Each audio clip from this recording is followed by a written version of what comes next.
Black चींटियों की रानी ने चीनी का सिर्फ एक टुकड़ा खाया और अनजाने में सदी की सबसे बड़ी जंग छेड़ दी। उसकी प्रजनन क्षमता इतनी ज्यादा थी कि पास के नर चींटे भी देखकर हैरान रह गए। देखते ही देखते हजारों नए बच्चे पैदा हो गए और ब्लैक चींटियों की कॉलोनी तेजी से फैलने लगी। तभी एक रेड चींटियों की जासूस ने यह सब अपनी आंखों से देखा और तुरंत लौटकर अपनी रानी को खबर दी। जैसे ही रेड चींटियों की रानी को पता चला ब्लैक चींटियों की आबादी कितनी तेजी से बढ़ रही है, उसने बिना देर किए अपनी पूरी सेना को युद्ध की तैयारी का आदेश दे दिया। उधर ब्लैक चींटियों को जरा भी अंदाज नहीं था कि मौत उनकी ओर बढ़ रही है। अगली सुबह एक जोरदार गड़गड़ाहट से पूरी कॉलोनी की नींद खुल गई। जब उन्होंने बाहर देखा तो सामने रेड चींटियों का विशाल सेना उनकी ओर मार्च करती हुई दिखाई दी। कुछ ही देर में पूरी कॉलोनी चारों तरफ से घेर ली गई। इरादा किसी को भी जिंदा छोड़ना नहीं था। जैसे ही रेड सेना के जनरल ने आदेश दिया, अगले ही पल हमला शुरू हो गया। विशाल पत्थर ब्लैक चींटियों के किले पर बरसने लगे, लेकिन नुकसान बहुत कम हुआ। इसके बाद असली हमला शुरू हुआ।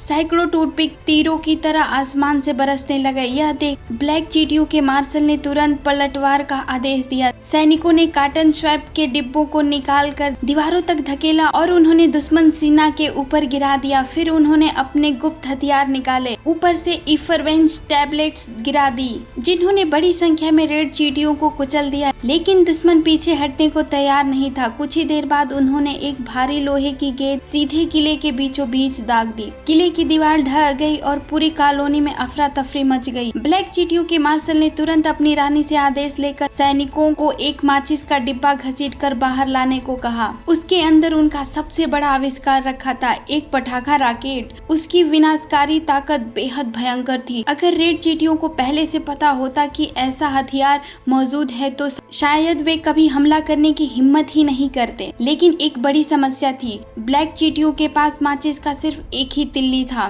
उसमें से एक चींटी उठी और कैसे माचिस की तिल्ली को घसीटकर रॉकेट को जला दिया। स्काई ब्लास्टर आसमान में तेजी से उड़ा और फिर सीधा रेड चींटियों की सेना के बीच जाकर फटा।